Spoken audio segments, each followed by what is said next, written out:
Eu nem tenho mais o que falar. Eu só acho que a única coisa que eu acrescento sobre trabalhar com selo editorial, com poesia, é trabalhar com a coragem e com a ousadia, a teimosia, né? Eu falo que eu sou teimosa, ao mesmo tempo que corajosa, né? Porque você tem que insistir muito para fazer as coisas, você tem que acreditar muito, às vezes fazer muita coisa com o nosso dinheiro, tirando dinheiro do bolso. Às vezes tem a sorte de acontecer de ter um apoio e que é massa também, mas boa parte disso vem da gente.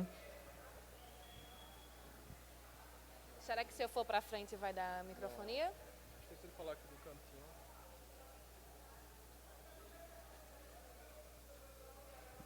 Oi.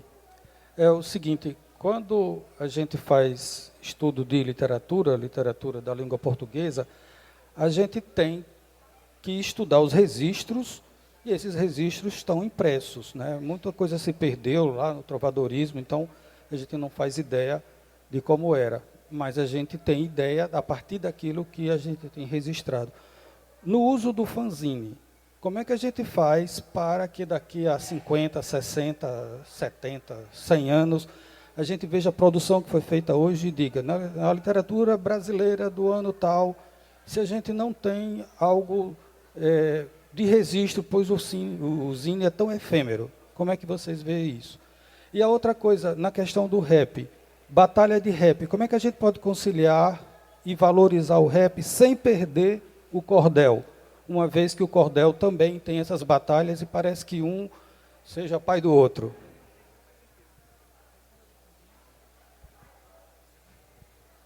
Isso do fanzine eu acho que é o maior problema. Confesso que é uma coisa que é mais difícil, né? Eu tenho pensado muito sobre fazer essa pesquisa, até mesmo para fazer um apanhado histórico sobre o fanzine aqui. E aí fica muito difícil porque termina que o fanzine, eu vou encontrar com fanzineiros ou pessoas que são fãs de fanzine que tem. Eu, por exemplo, se você for lá em casa, eu tenho uma caixa de zine e eu vou te mostrar um monte. Mas não é um acesso fácil, você tem que saber que eu gosto e me encontrar, né? Infelizmente, se perde, foi exatamente o que eu falei, a diferença do zine e do livro é justamente isso, porque se perde muito, né? Existem algumas cidades que estão fazendo fanzinotecas. E aí existe uma maior concentração de produções. Penso que também a gente pode, ao longo desse tempo que a gente está tendo, digitalizar algumas coisas, colocar em algum canto que possa ficar de fácil acesso e assim catalogar. Mas é um trabalho que a gente vai perder muita coisa do que se fez já, né? Teria que ser de iniciar de agora o pouco que se tem guardado com algumas pessoas. Então fica nessa produção marginal que a gente não tem como dar números ou colocar pontos de fato. Fica muito difícil, né? Existem alguns fanzineiros que eu conheço que têm tentado registrar em livro, falar um pouco sobre a produção, como começou aqui no Brasil, né? Magalhães fala muito sobre isso. Então, tem um outro poeta não, fanzineiro que eu conheço, que é Márcio Snow, que ele tem, acho que ele está na terceira ou quarta publicação sobre fanzine. Mas é um grande esforço de trabalho que é justamente isso, é uma coisa que vai de mão em mão, então eu posso ter 100 zines aqui distribuídos, daqui a pouco eu não tenho mais nenhum e não tem como mais ter esse controle. Mas, ao mesmo tempo, eu tenho percebido que tem uma galera pensando justamente nisso, em como fazer com que isso fique registrado e que a gente tenha acesso a essas informações.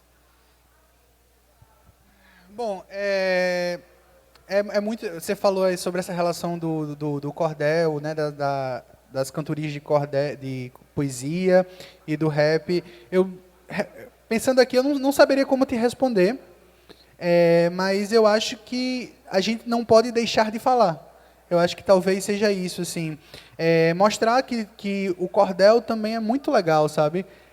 Não relegar ele a um espaço ali. Eu sinto que no Rio Grande do Norte a gente tem conseguido dar a importância que o cordel tem, né? Nós temos grandes nomes. No nosso próprio podcast, a gente convidou duas pessoas, convidamos o Manuel da Passarela, né? Para mim, assim, eu tive muita felicidade de estar conversando com ele. Também a gente conversou com a Baeté. Então, eu acho que a gente tem que trazer essas pessoas cada vez mais para junto da gente, sabe? Para mostrar que, bom, assim como é muito bom você estar lá na batalha de rap, você também estar numa cantoria de cordel é muito gostoso. Então, eu acho que é criação de cultura mesmo, é um trabalho de formiguinha, né? E eu acredito que seja por isso. E ainda assim, eu acredito que sejam estilos diferentes o fazer, né? Assim, eu não sou...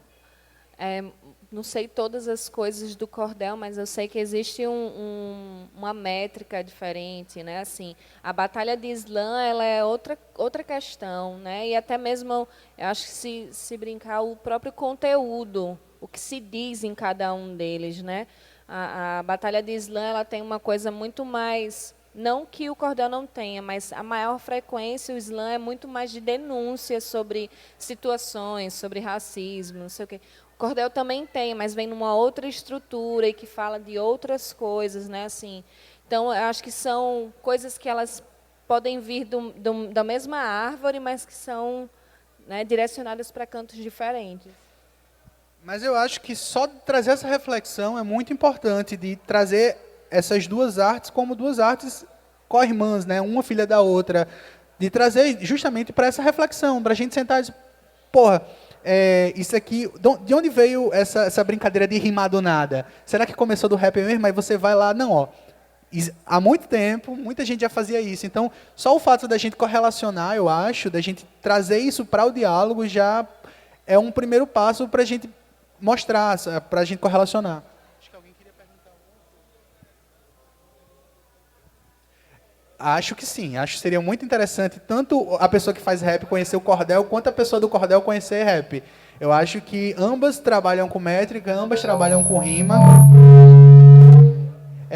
Apesar de talvez ritmos diferentes, pulsações diferentes, talvez em alguns momentos temas diferentes, mas elas são muito próximas em alguns momentos. Então, eu acho que é de suma importância a gente tirar as nossas vendas de preconceitos, quaisquer que seja, ou a gente que gosta de rap dizer, esse negócio de cordel é coisa de velho, eu não vou assistir. É muito bom a gente tirar essa rima e você sentar lá e ver o quanto essa gente que está fazendo cordel tem experiência, o quanto essa galera que faz glosa tem experiência, assim, tem umas sacadas. Assim como a gente também que gosta desse outro lado, sentar um pouco para ver o que essa molecada está fazendo. Boa tarde, pessoal. Legal o papo. É o seguinte, só uma contribuição. No início da pandemia, março, abril de 2020, eu batendo um papo com o João da Rua, um amigo, e João propôs a gente transar um zine, né? Então, de imediato, a ideia foi fazer o virtual, certo? Então, juntei um elenco, uns colegas, né? Aí, eu metido, né? cabido no navio, né? Aí fui com o João, Anchieta Rolim, um artista lá de Areia Branca, maravilhoso, J. Medeiros e Anchela Monte. E montamos o Zine, né? Aí que nome a gente vai dar, né? Não, Zine, vai ficar o Zine, né? Mas aí conversando com um colega, aonde alojar esse Zine? Ele disse, não, você tem que alojar o Zine num site. Vamos criar o site, criamos o site. Que nome daremos ao site? Aí uma vez Jarbas me falou, Oreni, você é um epígono, né? Você chegou pós a festa, essas coisas. Eu achei massa, né? Mas estou comendo da cereja do bolo ainda, né? Aí coloquei epigonautas.com.br, né? E hoje a gente paga, a gente rateia, né, o custo anual, né, e mantém, está no 7º número já do Zine, né? Aí agora a nova, entrou agora Carmen Vasconcelos, né? Maravilhosa, um ganho assim substancial. E está lá, epigonautas.com.br para vocês acessarem, beleza? Só uma coisa, o bom do Zine é isso. O Zine pode ser impresso, pode ser digital, pode ser em folha de ofício, pode ser em cartoneira, pode ser em papelão, pode ser qualquer coisa. Eu tenho papel de pão. Tem uma pessoa que fez que era uma garrafinha e dentro vinha um pendrive. Então, o Zine era isso. Então, existem muitas possibilidades e por isso que eu amo tanto. Alguém tem mais uma pergunta, pessoal, para ou alguma colocação. Agora, eu estou mais nervoso porque Antônio Francisco sentou aqui na minha frente, aí eu fico nervoso com esse homem na minha frente aqui. Né? Então, gente, tem uma pergunta aqui. Boa tarde. Não é bem uma pergunta. Parabenizar vocês pelo levantamento da questão, eu acho muito importante. E eu achei uma coisa engraçada, porque vocês estão falando que os que estão mais a tempo na literatura não entram muito, assim, estão discriminando os jovens que estão no Islã, produzindo rap. Talvez seja até um fato, mas eu acredito também que é por falta da aproximação deles também, eles também discriminarem também os convencionais, né? Já é aquela cultura já posta, né? E outra coisa que eu achei interessante, vocês dizerem, os jovens, porque vocês são tão jovens, né? Então estão incluídos porque vocês estão pesquisando e produzindo com eles, não é? E aqui no momento em que nós entramos em discussão, nós nos congregamos. Quer dizer, já dá para se... Eu não, porque eu tomei conhecimento do Islã, que eu nem sabia, porque quando eu vi, foi no Festival de Paraty, falando, eu estava participando de um lançamento numa editora, e eles convidaram, aí vieram com aquela história que vem lá dos Estados Unidos, coisa e tal, eu digo, menino, mas isso a gente já faz lá na SPVA. Então, a gente, antigamente, nós nos reuníamos justamente para colocar os nossos poemas, não eram tão repentistas, mas nós também produzimos poemas de repente, né? Somos também repentistas, porque existe uma fórmula, né? Viu? Então, já estão aqui reclamando comigo, mas eu quero dizer que esse trabalho é fantástico, fenomenal, que vocês prossigam e valorizem essa turma jovem que está começando, porque são muitas linguagens poéticas que devem ser faladas, apresentadas para encantar o público e descobrir novos talentos, realmente, viu? Parabéns. Certo, obrigada. Então, gente, agradecer aqui a Jéssica Santos e a Gonzaga Neto. Vamos terminar com um poema, né? Acho que é isso, a existência de eventos como esse, acho que cria essas possibilidades de aproximação entre diversos gêneros literários. Está aí Antônio Francisco, que é uma referência para todo mundo. Que aí a poesia de Antônio Francisco é altamente sofisticada, porque é de uma complexidade incrível, né? E eu costumo falar, eu não, né? Meu babá Lorixá, falou que a distância é a gente que cria, né? Então a gente tem que reduzir essas distâncias e, enfim, criar cada vez mais eventos como esse que vai possibilitar esses diálogos, essas conversas, cada um, enfim, a palavra ela se manifesta de tantas formas e o problema é que a gente cria muitas convenções, categorias para aprisionar essas coisas, a gente tem que mais romper essas fronteiras. Então, quem começa aqui um poema? Bom, só mais uma vez eu queria agradecer o convite de estar aqui, de estar olhando para um monte de gente tão talentosa que a gente conhece aqui. Às vezes até, pô, era vocês estarem aqui e a gente aqui sentado assistindo vocês. Mas, mais uma vez, agradecer ao evento que nos convidou para estar aqui conversando um pouquinho da nossa experiência, né, da nossa correria para estar aqui conversando com vocês. Vou falar um poeminha curtinho que eu gosto muito, faz muito tempo que eu não recito, poema do meu primeiro livro, lá de 2016, que ele fala assim: o poema que me rasga a garganta,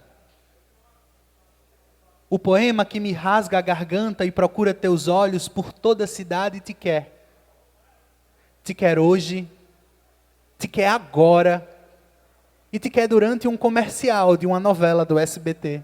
E depois, e depois, e depois, e depois, e depois, e depois, e de novo, até o tempo ficar maduro e cair do pé.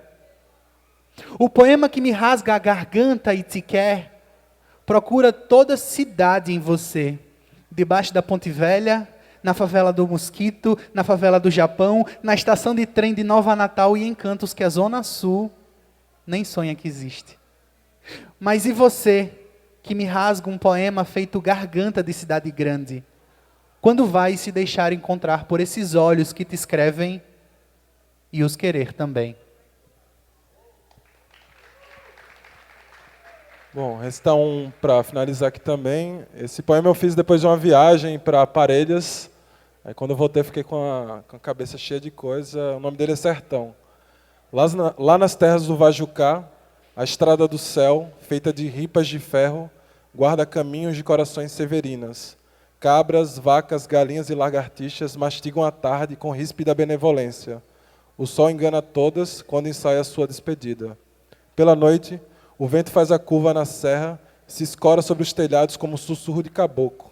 As pedras fazem questão de dizer que não somos nada e que tudo voltará para a terra ou simplesmente volverá poeira.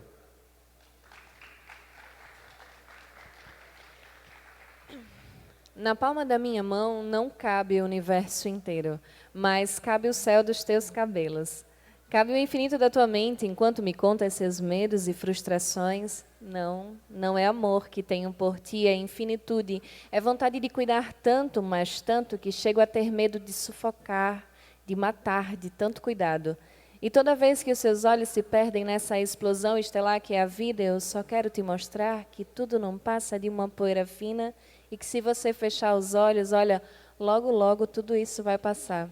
Vê, na palma da minha mão não cabe o universo inteiro, mas cabem as gotas tímidas que por vezes caem dos teus olhos e todo esse mistério que são suas palavras, sempre escondidas atrás de uma cortina fina. Às vezes acho que você é o próprio universo incabível e que nem toda a astronomia decifraria teus mistérios, mas ainda assim ouso dizer que o céu dos teus cabelos cabe em minhas mãos. Quem sabe assim esteja eu me tornando o universo também. Muito obrigada, gente. Mais palmas aí para Jéssica Santos, Felipe Nunes, Gonzaga Neto.